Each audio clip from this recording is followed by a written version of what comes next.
Welcome, everybody. I'd like to open up officially this week's edition of Kiwanis Connects. That's right. I got a little tiny bell. That's right there. And a little tiny mallet. That's right.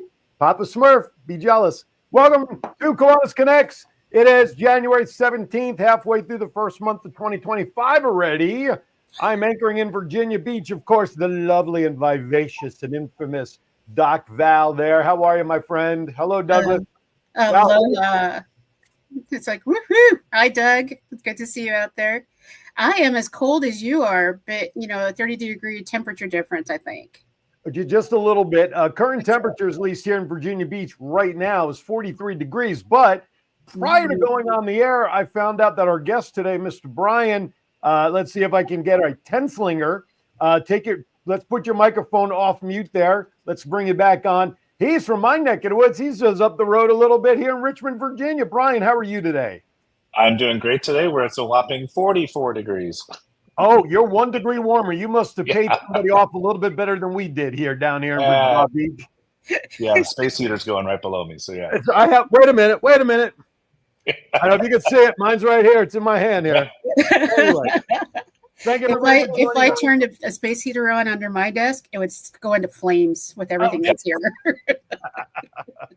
Well, thank everybody for tuning in today here on Facebook. Of course, you got us right here on the Kiwanis Connect show page. You can also watch us over on the WWDBTV Las Vegas Facebook page. Now, if you like YouTube, that's okay. We are an equal opportunity syndicated show. You can watch us on YouTube, same two channels, Kiwanis Connects or the WWDBTV channel. Now, if you miss all of that, that's okay. If you like Roku, see now Roku is pretty big. You can download the WWDBTV network or channel to Roku. And then you get all the plethora of options of shows that you can watch there from WWDBTV, including all of the ones we have here on Kiwanis Connects. I did a presentation this week at the Chesapeake Kiwanis Club about social media, Doc Val. And as part of that, I talked about of course, Kiwanis Connects and the power of our show on social media. I went through the numbers in our last 6 shows, and we had one at your show for the Rose Float was almost 90,000 followers and listeners and viewers on the Rose Float. Possibility Project with our good friend Kylie, over 120,000 views. Kathy and Laura, 90,000 views. So the last 6 weeks, folks, you guys are making our shows what it is. Of course, we have the great opportunity to join us, get a customized commercial to help out what you're doing with that kind of audience. How can you not grow your club? Anyway, be that as it may, want to say hello to everybody in the chat room. Chuggy's out there, Kelly's out there, Kathy Zamansky's out there, probably buried under 12 feet of snow now since last week. Douglas is out there. Good to see him back in there. Of course, today's show, we have Brian. He's going to talk about, he is known as the volunteer guy. That's his name. We're just going to call him the VG around here. TVG, the volunteer guy. He's going to talk about that, how to take advantage of things and keep volunteerism going. Doc, of course, we have our mental health moment, wow moments, and of course, never to be caught off guard. Now, I will tell you, they are sports themed because we had the NFL sports this weekend, the playoff games. We have basketball. We got the college foot. So I'm in a sports kind of mood right now. So that's why we're going to go sports themed jokes later on. And of course, we want to hear from you. Get in the chat room. Give us a call. I think John's in the studio. I don't remember what his background looked like. If he's not in the studio, he'd answering the phone. 702-992-3207. Anyway, with that, I'm trying to get that every week. Right? This is going to be such a packed show, and it's like I got my little sports, memorabilia going on here, courtesy of you. I think people want this shirt, so maybe by international, when we're at the Capital District, we should. Well, I'm going to tell you what, my friend, I'd be more than happy to take pre-orders. I can plug it in, get a price from the company that I order from. Anybody wants it, I'll give them a price. And if they want it shipped earlier, I can ship it to them. If not, I'll be happy to bring them all with me to Pittsburgh. Awesome. And we can do our show live from Pittsburgh on that Friday.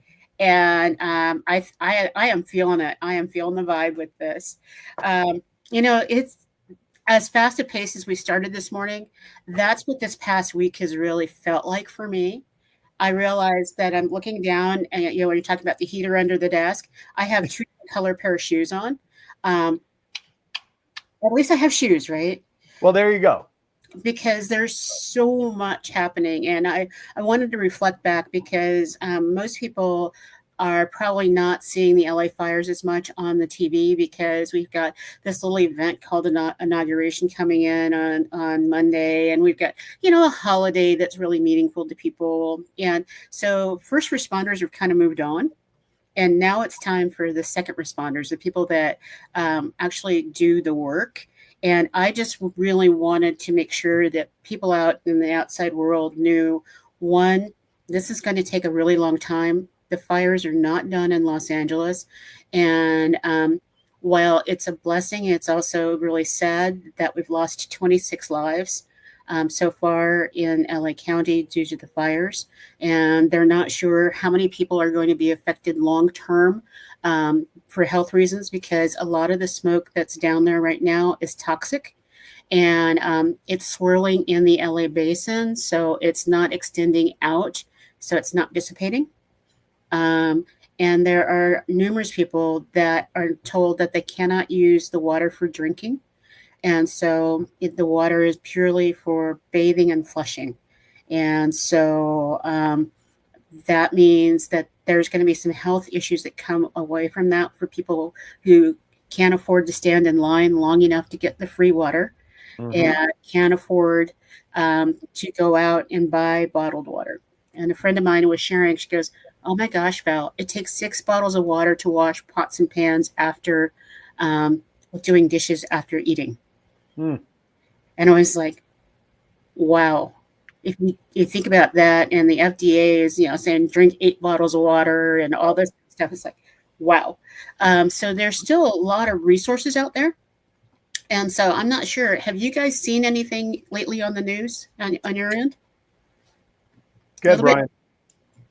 Yeah, I have. Well, with even on this side of the country, it's still being reported pretty heavily, and a lot of it is how we can help. So there's been a lot more choreographed efforts to help, and what we can do to prepare supplies and put them in trucks and companies that want to truck across the country. And but that makes me nervous because they have to get across the Great Plains and the Rocky Mountains to get there into snow, right? In the snow, absolutely.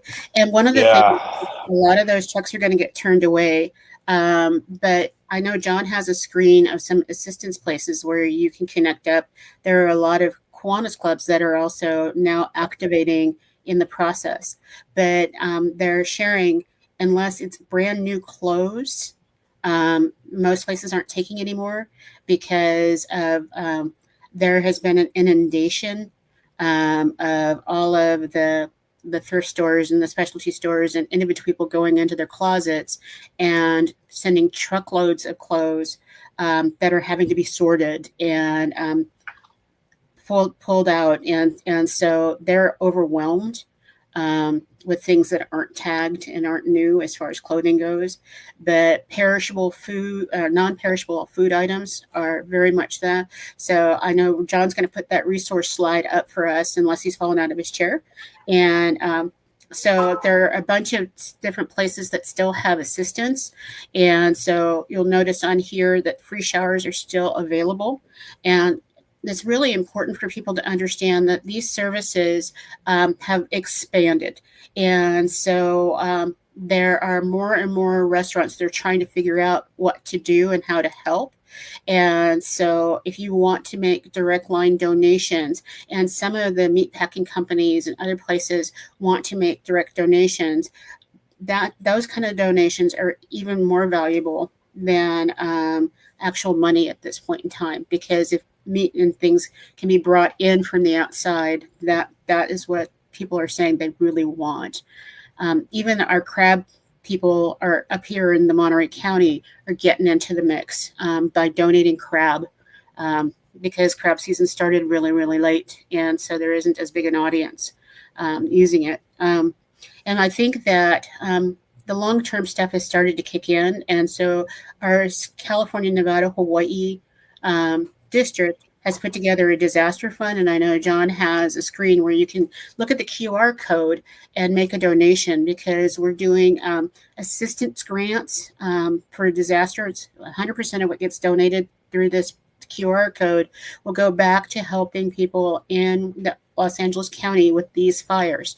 And I say that very specifically, and I know I'm babbling, but it's so important to me, is when you are donating to Red Cross, or you're donating to United Way, or any of those kind of things, if you say wildfire assistance, it's for all wildfires, not just LA. And so it goes into a general fund. But if you put on there that you're saying the LA County wildfire, 2025 LA wildfire, it goes specifically to the cause. But some of the funds that you're sending don't cover everything. And you can take that down, John. And then the other piece is most people, when they left their homes, they didn't take their hearing aids. They didn't take their glasses. Oh, gosh. They only had like 15 minutes. And so Mary, who is a part of the Hearing Society and Audiologist Societies, said, did you lose your hearing aids during the Altadena fire? Well, the Burbank Audiology Center has a way to, at low cost and no cost, to get your hearing aids replaced, because many people do not have insurance for hearing aids. And those puppies are expensive. So go to our site, you'll see that posted again. But every bit helps. And so, Brian, thank you for helping organize on your end. And, this really fits into what we're talking about today in volunteerism. Mm-hmm. It really, really does. And so, although I babbled like crazy, and I know Aaron's not used to this, Aaron's like going, no, all good. So she must have had me today. No, hey, Val, I do have a question though. Have you heard anything about school supplies? I was watching a talk show last night. I think it was with Jimmy Kimmel, and they mentioned the schools and how teachers are trying to organize and get kids and families together. And are we, like, can people donate school supplies as well? Is that something? Absolutely. And you're stealing a little bit of my wow, and I'm all right with that. Oh, heck no. I'm all over that. And just drink my coffee, okay? Even well, let's leave that as a tease for later on. Douglas Chadwick shares 5 schools were affected or destroyed in Altadena. I do want to share, Val, that I copied something that you had posted from Armin J.R. McKee, member of the, Kiwanis Club of Campbell. Simply copied and pasted his comments about how the Kiwanis Club of Campbell will help and support from Kiwanis clubs in the Bay Area, and how they're doing stuff to support. So if you want some more information and another avenue to help, simply go to my Facebook page, go down a couple of posts down, and you'll see it there. The only thing I want to caution, because I literally had to yell at somebody who posted this kind of response on there. I am very disappointed that these fires are becoming, dare I say, a political hotbed as to who's to blame for what it is. I don't care. I don't care if Mother Nature, bottom line is fire is fire. And I know there's discussions about water and cutting off it. I don't care. Don't make this about a political statement, Republican, Democrat, water, no water. There are people's lives who've been affected, and that's the important part. And on this post, after somebody put something on there that I felt was inappropriate, big bold letters on that post, do not comment with any political rhetoric regarding the fires on my wall or on that post. Do the right thing. And I'm sure that's what Brian's going to talk about to help others. All right, with that, I'm done babbling. I'm going to step aside. We're all going to step aside for our first break. When we come back, it's all Brian, the volunteer guy. We're right here in Kiwanis Connects. Don't go anywhere. Kiwanis International is a global community of clubs, members and partners dedicated to improving the lives of children one community at a time. Today, we stand with more than 550,000 members, from K-Kids to Key Club to Kiwanis, for all ages in over 80 countries around the world. Each community has different needs, and Kiwanis empowers members to pursue creative ways to serve the needs of children, such as fighting hunger, improving literacy, and offering guidance. Kiwanis clubs host nearly 150,000 service projects each year. For more information, contact Herman Platsky at KiwanisClubOf29Palms.com.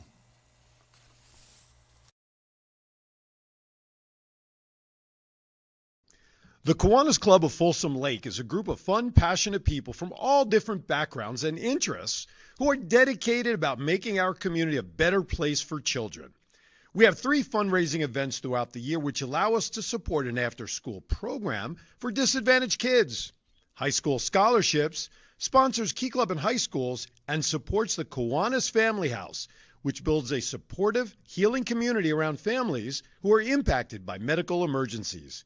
Come check us out by visiting our website, www.folsomlakekiwanis.org. All right, welcome back to Kiwanis Connects, everybody. Kathy Zemansky shared before we went to break that they're getting updates. They're getting things, so I asked her to share some of what they're being asked to do, and you can see right there, all in line with what you guys just talked about, collecting funds, school supplies, toiletries. Apparently, they're working with churches near L.A., they're getting daily updates, etc. Now, I heard this morning on the news, and you guys can verify this, and then we'll segue into all the goodness that Brian has to share. There was a house they talked about yesterday on the news that survived the fires, but because where it's located on the mountain, mudslides took it. All the debris came down and took that house out. So I guess there's rain coming, or when all that's going to happen, mudslides and mountain debris now is being the next concern after the fires are out for all the homes that maybe survived and what devastation that's going to do. That's very, very real. And we've seen it after major earthquakes, Paradise fires, with the fires that we had here in Monterey County, the floods were the worst. And part of it is that now there's nothing holding the earth together with all the trees and the stabilizers that are gone. And so there are neighborhoods that won't be able to be populated until after the rainy season. And, it's really devastating. But one of the things that's amazing that's happening right now, and Kathy Szymanski is sharing what's going on, Michael Early and Douglas Chadwick and all those folks that are popping in, there are a lot of people that want to volunteer right now. A ton of people that want to volunteer.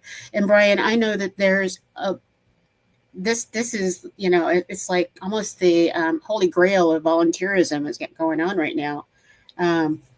So I just wanted you to talk a little bit about, what this means and how we can capitalize on that.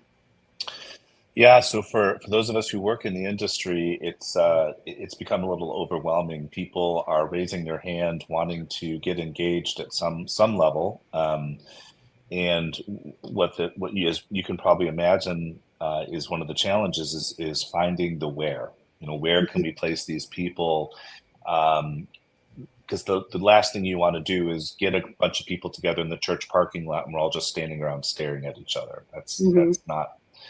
The heart's in the right place, but the hands are not in the right place. And so it's while the urgency is there, there's some building blocks that you have to do. You have to take some time to kind of find the path that's going to get us into the right place. And that's where a club or a civic organization can come into place. That's where the mayor's office, people that work in those city, county government areas, they may have some ins because they may have received the phone calls. But yeah, it's an overwhelming time. What we're hoping is going to happen out of this is that people who are raising their hand to volunteer today will continue to volunteer in the future. So it's not just one and done, but it's a weekend more. We want to get involved. We want to stay involved and make a difference in the community because you can see almost immediate results now, especially in time of tragedy. We're providing water. We're handing out clothing. We're sorting. We're putting food bags together. But what you can't see is the mental emotional effects of being there. Sometimes volunteering is just sitting. There's a recent study that was just released. It takes 8 minutes. It takes 8 minutes of someone to sit with you when you're in a crisis mode and help you calm down. 8 minutes is not very long, right? But volunteering could be as little as sitting with someone for 8 or more minutes, just listening, holding their hand, being empathetic about what's happening in their situation, because that will start the healing process for a lot of people. So yeah, it's the phones are ringing and there's a lot of inquiries coming in. But it's how do we funnel them in the right direction? And then the second piece is we're getting some ghosting. People will raise their hand and say, yes, I want to volunteer. Okay, I got your name on the list. Call them back, and they're not answering their phone. So our volunteer list grows, right? It's like we're looking for new members to join the club, and that interest list starts to shrink as you put the pedal to the metal. So yeah, there's a good and there's some frustrating parts, from an administrative standpoint behind the scenes of what this looks like. But at the end of the day, yeah. I'm sorry. So when somebody does engage, one way or another, how do you get them engaged? More importantly, how do you keep them engaged? Because we know it's, to a certain extent, like you just alluded to, it's like throwing spaghetti against the wall. You're going to get inundated with a lot of requests. Some of it's going to stick. Some of the people are going to follow through. The majority will not. But so those that do, what is the best way to get them engaged, keep them involved, and keep them involved for the long term? Yep. What I like to call the secret sauce. The secret sauce in this volunteer world is having the ability to unpack the engagement with the volunteers. So a lot of times we'll send the volunteers in the field to help and then say, okay, the next meeting is next Wednesday at 4 p.m. You're going to lose them, right? What we need is something in between, which is getting those volunteers back together and unpacking the experience. What did you learn? What did you see? What did you feel? This is going to sound crazy. And I used to do this with college students when we would send them in the field to volunteer. We would come back and just have some light music playing in the room and give them crayons, paper, markers. We would just say, draw what you saw. Use words, pictures, and just give adults the chance to process, right? And then we'd share. And so I think, Aaron, the secret sauce is to keep them. You have to give the volunteers the chance to unpack, because for many of them, it's scary. Right. They step up to volunteer, then they go into the field, which may be a disaster zone, or it could be a school, and they're a little afraid, but you need to get them back together and do that magic, unpacking the situation, giving them the chance to, in the social science world, we call it processing the experience. Talk, right? Provide some coffee, pastries, whatever, and just give them the chance to, they're more likely to return. They're more likely to stay because they've found that they weren't the only ones who was also scared, who also felt, I thought I was going to cry a couple of times, so it's nice to hear that from others. Sure. Because then you can say, I'm coming back next week. So am I. They hold each other accountable, right? I really screwed up as president of my club after the post-COVID time. And what you're sharing right now makes so much sense. And I think it applies to so many Kiwanis clubs because the COVID period was so damaging, so emotional, and so impactful. But many of us said, okay, COVID's done. Yeah. Let's go to the next meeting. Let's get back into what we used to do. Let's get back to normal. Let's not talk about that C word. And we lost a lot of clubs because people were so emotionally engaged. They showed up every week, sometimes 2 and 3 times a week, to do food distributions and to hold babies and to do all the things that are emotionally draining, but so much emotionally giving.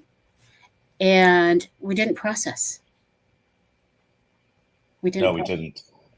I used to work at Kiwanis International, and I remember talking to some club presidents and district governors who were calling saying, hey, we've got a club that's doing the weirdest thing right now during the pandemic. They're actually meeting once a week in a cemetery.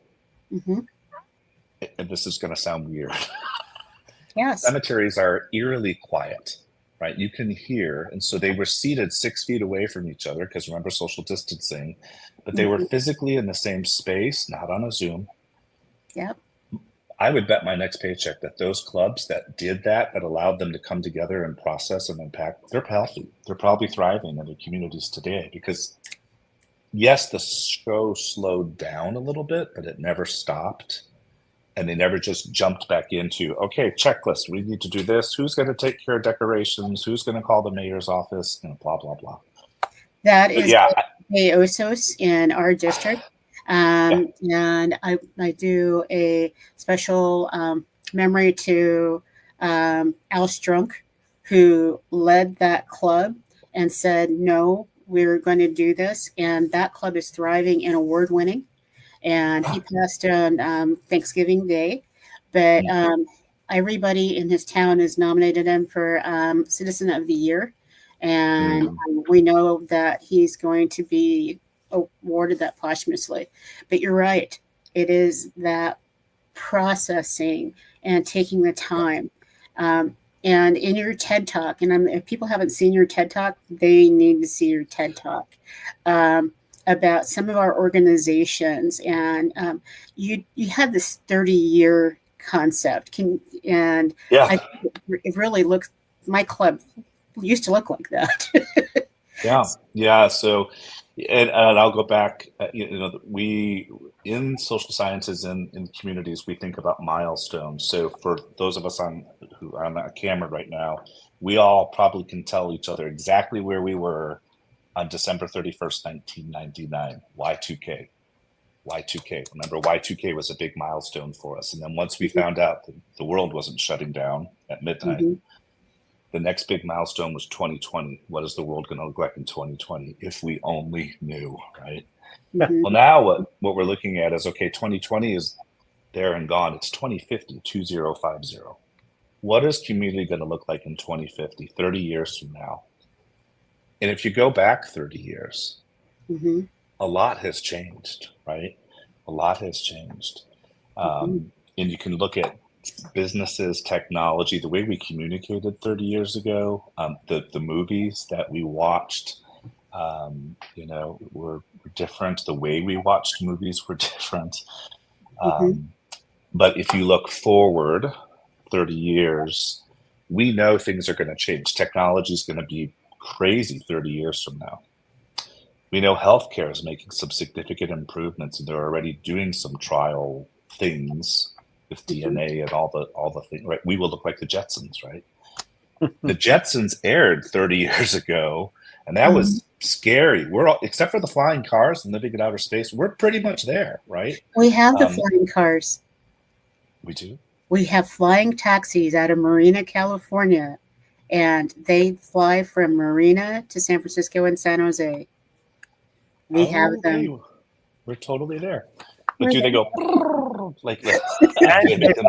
And do they fold up into a briefcase? Yeah, I know. Yeah. I just want to share with everybody right now, going across the bottom of the screen. First of all, it's the bottom of the hour. Welcome to Kiwanis Connects. Brian Tenslinger's here with us. That ugly crawl that's going across the bottom, believe it or not, is the link to your YouTube talk. But if you go to, you can obviously do what I did, and that was simply to search Brian's name and then TED Talk, and it'll come right up, or go to the TED Talks or TEDx Talks. That's their YouTube channel, and you'll be able to see it. It was dated, let's see, when did it go up there? A couple of years ago, but it is available. 2020. Okay, perfect. So you can check it out, and it's about 11 or 12 minutes if I saw the timing on it, but it is rolling right now. So you have the link.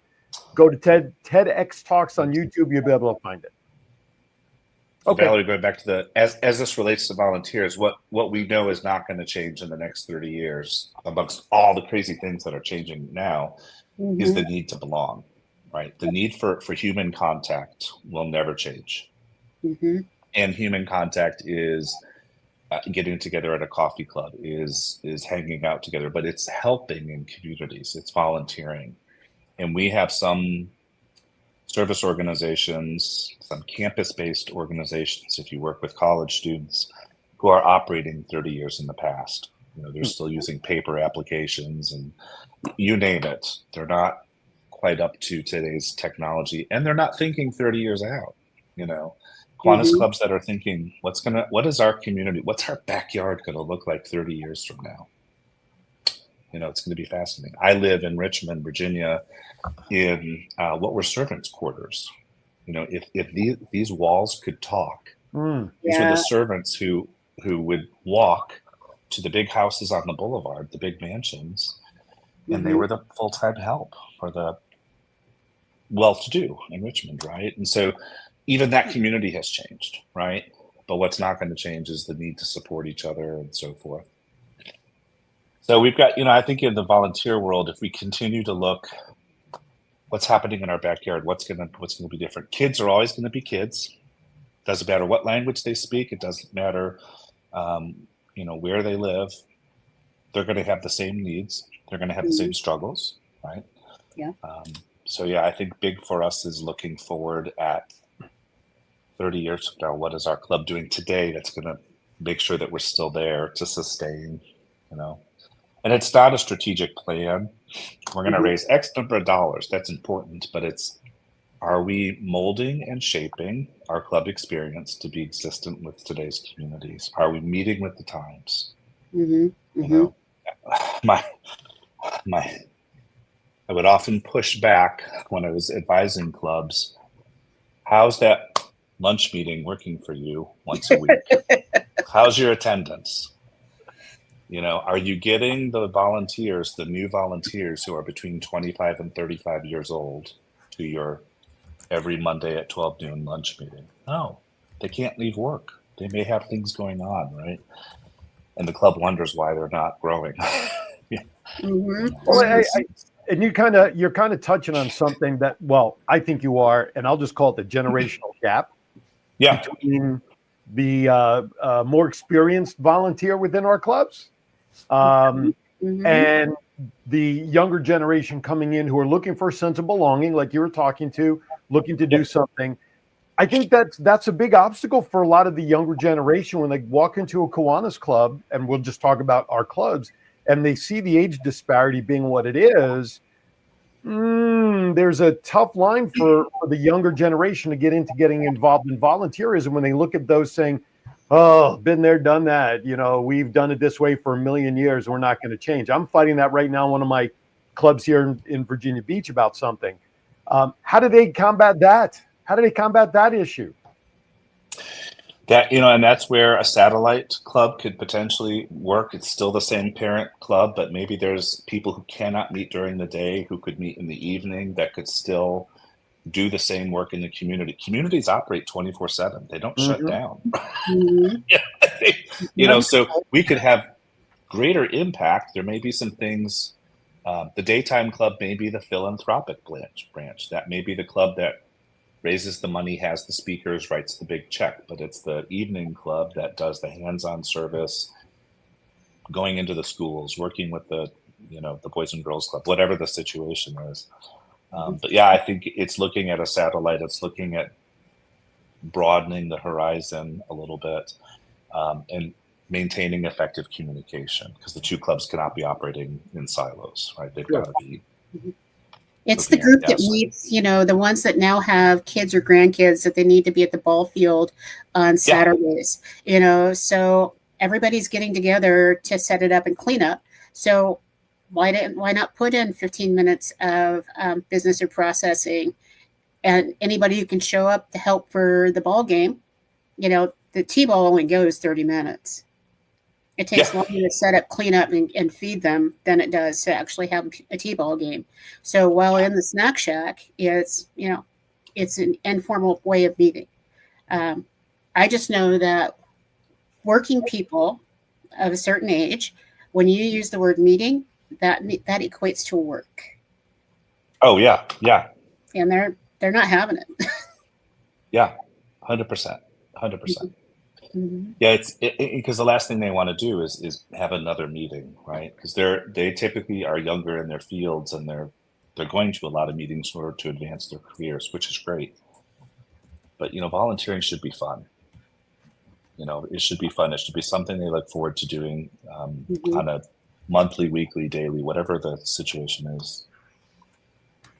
Douglas put into the chat room real quickly, and the Kiwanis Insurance Protection. It could be a big seller for a lot of people to get involved for fear. So I think that's a great point. 100%. 100%. It's one of the things I love about Kiwanis is that there is insurance provided to all members, even non-members who are attending an event. They're covered under the liability protection clause because they may be test driving the club, right? Sure. I came at Valerie's invitation. I still don't know if I want to join. I know that I'm covered, right? They don't need to know that, but Val, we had the discussion about clubs using that V word. I don't know if I can do it. That's a W. Value. Right? So if we have the value, if people see the value in what we're doing, then that will also be a big prompter for people to come back because they're getting value out of what they're doing, right? I mean, that helps. And Aaron, how do people in that 25 to 40 year range see value? Instagram.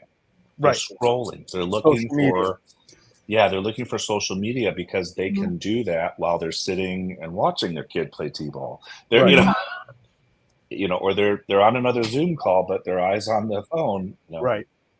But if the club's not promoting itself, if it's not showing value, a picture of a bunch of people standing in a room is not value. But a picture of a bunch of people before and after, here's what the school looked like before, here's what it looks like after, that's value. What a great segue to go into the Kiwanis Connects customized commercials to build your brand and build value and also help the Rose Flow Kiwanis Club.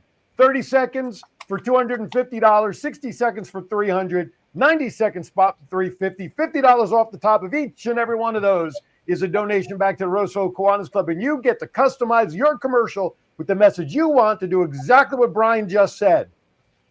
We didn't practice this at all, by the way. I just want you to know that. It just worked out perfectly. So, all right. I'm sorry. I had to take advantage of the cue you gave me there, Brian. So, hey, no problem. No problem. Doc Val, I know we want to do the moment here, but it looks like there may be something with the little video that you wanted to use during the moment. I'm not sure what it's happened. Okay. You can do it without. Okay. So if it's okay, we're going to do, before we go to break, we're going to turn it over to Doc Val for her. You're doing moment or wow now? You have me confused. Wow moment. Wow? I am just so special. We're going to do the wow. Okay. I'm sorry. And now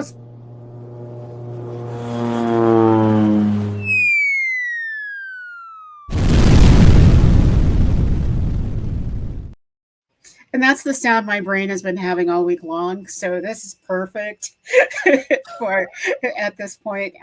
My big wow this week, I had two of them, but my biggest wow this week was one of our Kiwanians who is so actively involved. He used to be part of the district administration team for Key Clubbers, and he was a part of the district administration team for our Circle K, which is in the college level. And his name is Armando Velasquez. Armando is in the LA basin. He runs his family's restaurant business. And the big wow for me is that this is their 45th anniversary and they're doing all kinds of special things. And yet Armando is still at this point in time working on opening clubs and helping with the fire recovery in the area. I don't know where he gets that 25th and 26th hour to do all the things he does. So on Kiwanis Connect, I'm going to post his a little vid that I asked him to put together, which is a commercial for his business, because most of the time when we volunteer, we're giving our time, and our time is, I think, Brian, you had a statistic, was $25. Yeah, there's a research firm that looks at the value of a volunteer, and the latest statistic is it's about $31 per hour. So you would have to, that's how much a volunteer's time is worth. And so if you think about, if we had to pay to have all this service done, start $31 per hour times the number of employees times the number of hours. Mm-hmm. That's why baseball stadiums love for us to come in as a large group and give them concessions, and football teams would say, come on in. Opportunity at the Raiders Stadium right now, because they don't have to pay benefits. They don't pay for any workers' comp. Our insurance covers us when we're there. And so when they gift us back money, they're writing it off as community donation, but they're really saving 31 times 12 per hour, and making more money. And so with Armando, I look at it as he owns his own business. He runs a restaurant for his family, and he's still volunteering 20, 30 hours a week. You think about how much of a gift that is to the Kiwanis and the community. So, wow. Thank you, Armando. You're amazing. So, thank you, Armando. Woo! Delivered to Virginia Beach. That's what I want to know. Yeah, right. Brian and I will put an order together and just come out. I'll meet you in Williamsburg. Halfway, we'll make the drive easier. Yeah. We'll figure out how to do it. Armando, we won't hold you to a 30-minute delivery guarantee. Don't worry. All right. Yeah. You know what? That's a good time. Let's take our break. Let's take our last break of the show. We come back. We'll wrap up with Brian. And, of course, the ever-anticipated Andy Klingerhofer favorite segment of this show. And that joke's on the way. We'll be right back. The Granville Allied Gardens Kiwanis Club was founded in 1960. We provide service to Allied Gardens, Granville, San Carlos, Del Cerro, and surrounding communities of San Diego. Our support extends to the youth of our community by sponsoring programs at Hearst Elementary School K-Kids, Lewis Middle School's Builders Club, Patrick Henry High School's Key Club, and San Diego State University Circle K. Some of our favorite events and charities we support include the First Friday Concerts in the Park, patriotic holiday flags on Waring Road, Meals on Wheels, Cub Scouts, and the Allied Gardens Little League. Join our club. We are looking for people who care about making a difference for our children, for our community, and for our world. For more information about our Kiwanis Club and becoming a member, please visit www.alliedgardenskiwanis.org. Kiwanis International is a global community of clubs, members and partners dedicated to improving the lives of children one community at a time. Today, we stand with more than 550,000 members, from K-Kids to Key Club to Kiwanis, for all ages in over 80 countries around the world. Each community has different needs, and Kiwanis empowers members to pursue creative ways to serve the needs of children, such as fighting hunger, improving literacy, and offering guidance. Kiwanis clubs host nearly 150,000 service projects each year. For more information, visit www.kiwanis.org.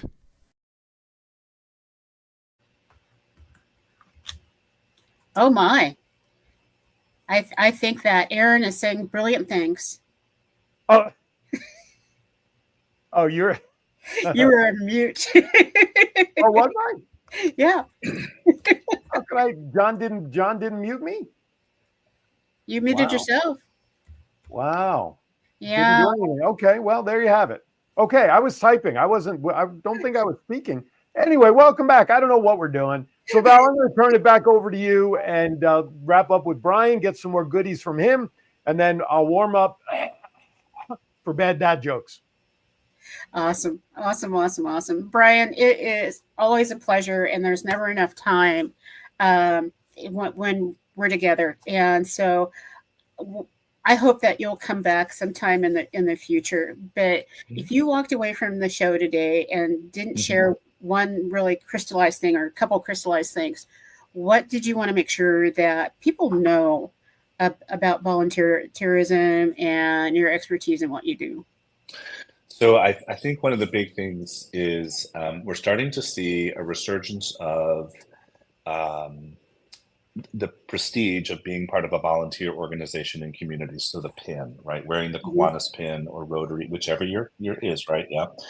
I think people who value that could be advocates at their places of employment and advocate for paid time off, paid volunteer time off. It would be so great if that became the norm across the nation. And a lot of companies do this. They have a day of service, Monday. A lot of companies will, in honor of Dr. Martin Luther King Jr., but it's one day, right? I love the fact that there are companies that will build into their time off requests for employees. Are you taking sick leave? Is it vacation leave? Is it volunteer leave?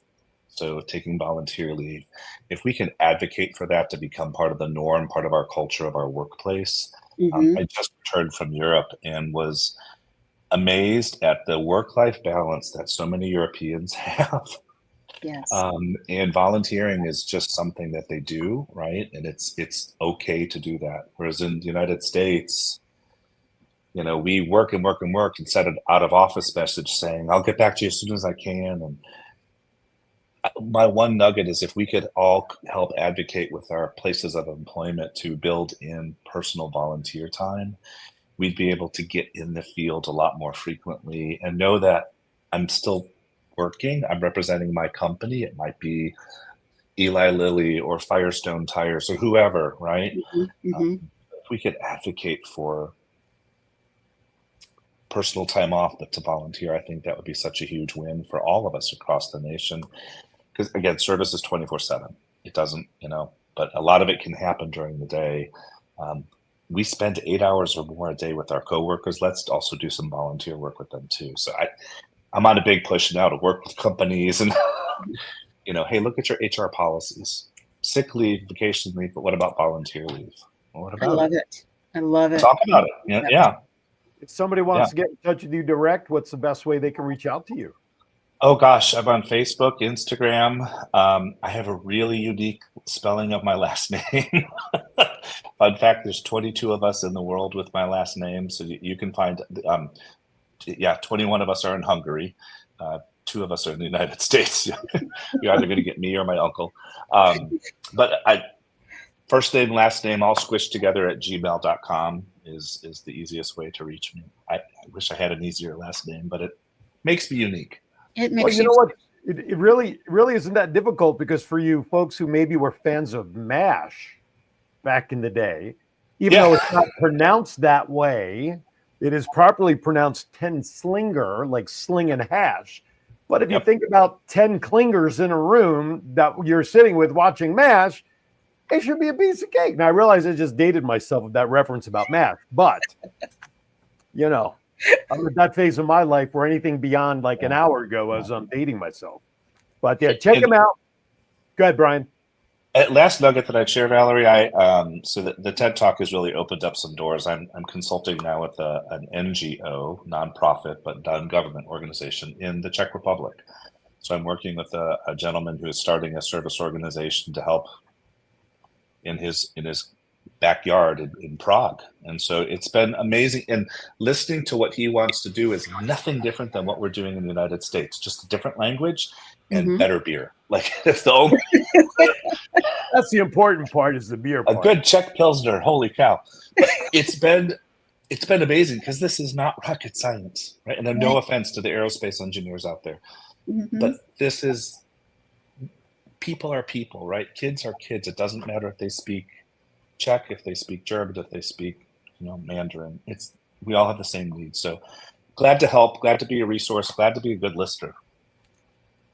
Absolutely. I appreciate all you guys are doing to promote this. This means a lot. Absolutely. Big hearts. Big hearts. Well, also too, you have a great barber and that great look at the goatee and glasses. That's the epitome of success. So, I surround myself with a great looking bald men. I just have this habit. And so if you're out there watching, you just know Val is connected with some of the best looking bald guys in the world. My first love was Phil Collins. Oh, I was thought you were going to say Phil Cohen. I know that guy. Phil Collins. I didn't know that. Yeah, that was my first crush. And so just knowing that it's because you guys are so brilliant, you probably have all that shine and glow coming from you. Okay, I've gone deep. That's the lotion, sweetie. I had to put lotion on it. It's really fine. I just came home from a workout. I shaved. I had to put some aftershave on to dull it. So, my God. So I and this is something that I want everybody to know about this show and this world. Almost every single person that we bring on, and we brought on for the last 3 years now of doing the show, has gone because somebody asked me to join Kiwanis. Someone asked me to join a volunteer organization, and almost 100% of our guests are people that I've had the good fortune of being connected through someone that I know in Kiwanis. that shows the power of volunteerism. When you can say your second family is the group that you volunteer with, not your people that you work with, but the people that you volunteer with, that's absolutely huge. Absolutely. Absolutely. Like you said, Brian, I mean, you spend 8 hours a day with your work family. You might as well make that your volunteer family and everything else. And then in some households, the household family would probably say, hey, go spend more time with everybody else. We don't want you at home. So you got another place to go to. Anyway, Douglas Chadwick would like to know if you and I are twins. No, we are not. But right after the show, we're jumping on a charter to go to Vegas, and we're auditioning for Blue Man Group. So be on the lookout for us soon on the Strip, Douglas, okay? Matter of fact, I will be in Vegas February 17th through the 24th. I am coming back there to visit family, take care of some business. So I will actually be back in Vegas, and I'll do the shows that week while I'm there from the WWDBTV studios. John, just don't change the locks on me, and I'll be there doing the shows from studio. Maybe Val will come out and join us. Okay, with that, are we ready to kind of like get going here?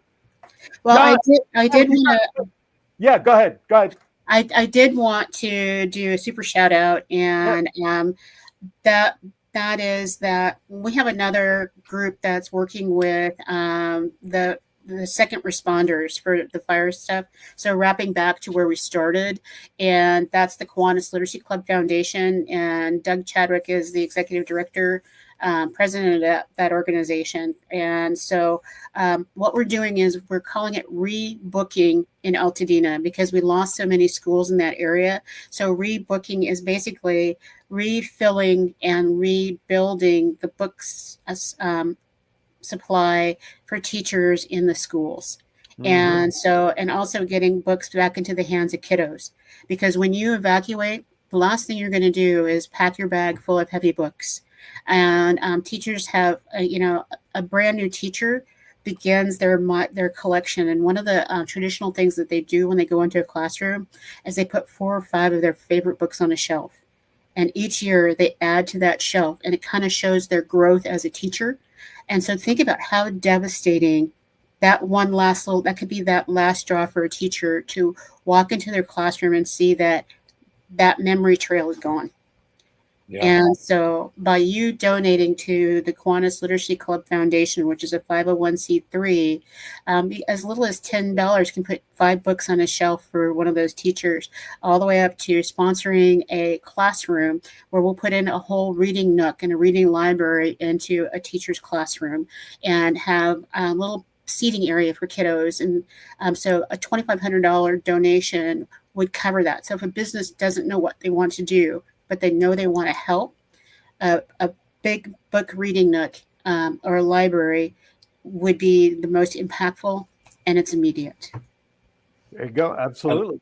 I love that, Valerie, because you can give the money today knowing the books may not arrive right away because the schools aren't established, but you know exactly what's going to happen with that when they can get back in the classroom again. Like that's, it's so nice to know where your money's going, right? Yeah, and $50 donation will be a backpack for a kid that has a squishy. It has the books the teacher wants them to have. It has school supplies in it, so that kids go, oh, I forgot my book backpack at home, but I have a new one. 50. Yeah, $50 donation will do that. And that's nothing, except it'll mean everything to the child when they're ready to go back to school. Absolutely. All right. One other thing, a couple of things. Swag. Val brought it up at the top of the show. Ladies and gentlemen, what if the Kiwanis Connects jerseys were available for purchase?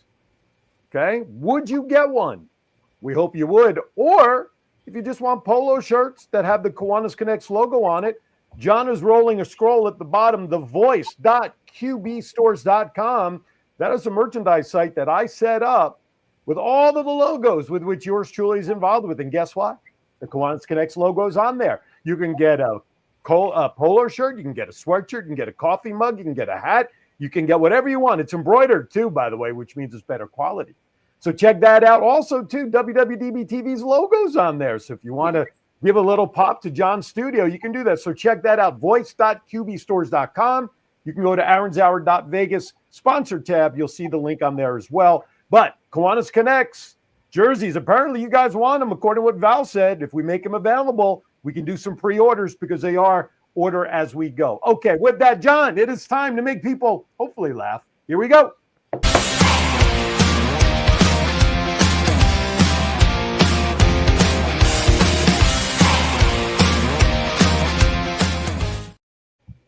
All right, here you go. Sports-themed little bad dad jokes. Here we go. Just remember, ladies and gentlemen, I just read them. I don't write them. Okay, here we go. Hey, what is a boxer's favorite part of a joke? I may have used this one months ago. What is a boxer's favorite part of a joke there, Doc Val? The punchline? There you go. Ding, ding, ding, ding, ding. Woohoo!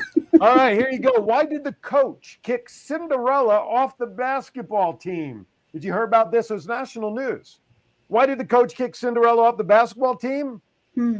Because she ran away from the ball. Right, exactly, Brian. Yeah. You were almost there. That boy. Look, he's fitting right in. It's the bald head thing. We're so smart. We're right on this thing. Gotta love it. Hey, why did the pastry chef hire a pitcher? Why did the pastry chef hire a pitcher at his restaurant? Because he knew how to handle the batter. You know.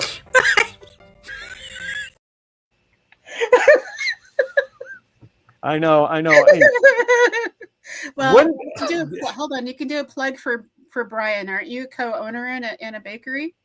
I was. You were. So I was.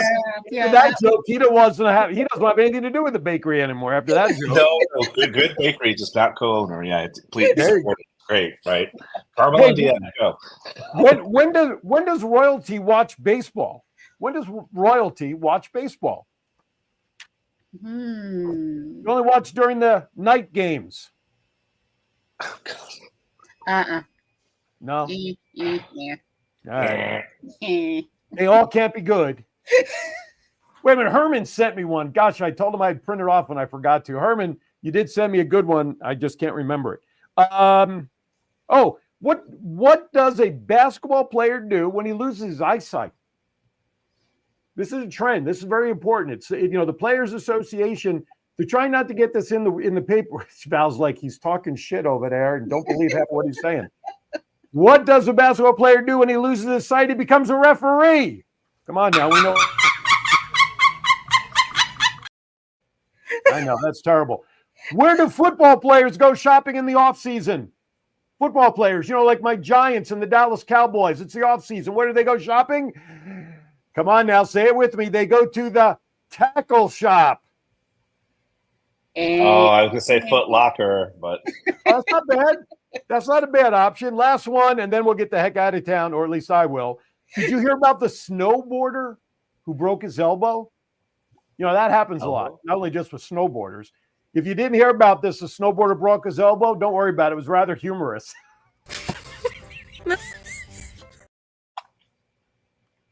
Come on now. Andy, I hope you like them, buddy. They were all for you, Andy. All right, with that, the book is going in the shelf for next week. All right, there you have it. At least if you liked one of them, that was good. I don't really care. Need link in chat for what, Douglas? You need the link for what in the chat? For my shirts? All right, I'll put it in there real quickly there. Okay, that's it. So, Val, let's wrap up. We'll get the heck out of Dodge. This is the best way to end the week is to be able to laugh with you and be surrounded by great friends. So if you're rewatching this on another day, I hope that this brings a smile to your face. And if you can figure out how to fit volunteerism into your world, I can guarantee that you'll be a happier person. Thank you, Brian. Is there anything that you wanted to leave us with? No, I'm always grateful for the opportunity, and it's nice to know that others out there. Sometimes you feel like the only one who's the volunteer dude, right? But it's nice to know there are others out there that care about this. I just happen to do it for a living. It's kind of cool. Nothing better when you're doing something you love to do. It's not work, right? Yes. Hey, let me just clarify that the conversation for shirts, the jerseys, they're not available yet because we just were talking about it today. I have to do some stuff to make them available. But if you do want to order like the collar shirts, the polo shirts you see Val and I wear occasionally, that sort of stuff, you just simply need to go to thevoice.qbstores.com. You can get the polo shirts and T-shirts and all that stuff right now through that site with the Kiwanis Connects logo on it. If you're interested in the jerseys, you got to stay tuned for more information come on that to get that taken care of. All right. So that'll be coming. But it seems like there's interest. So that's a good thing. All right. Val, always a pleasure, my friend. Stay comfy out there. Hugs and kisses to Andy. I know I shouldn't kiss him, but hey, he's my type. What can I say? He's there's enough of him to go around. All right. Brian, if you ever make it down to Va Beach, dude, you better let me know so we can hang out and have a drink or something together, all right? Absolutely. We'll volunteer ourselves to go have a beer. That's all. Yes. Have a great week, everybody. From all of us here at Kiwanis Connects, as always, be kind to everybody. Why? We were all we have. I now call this show to order. We're gone. See ya. See you next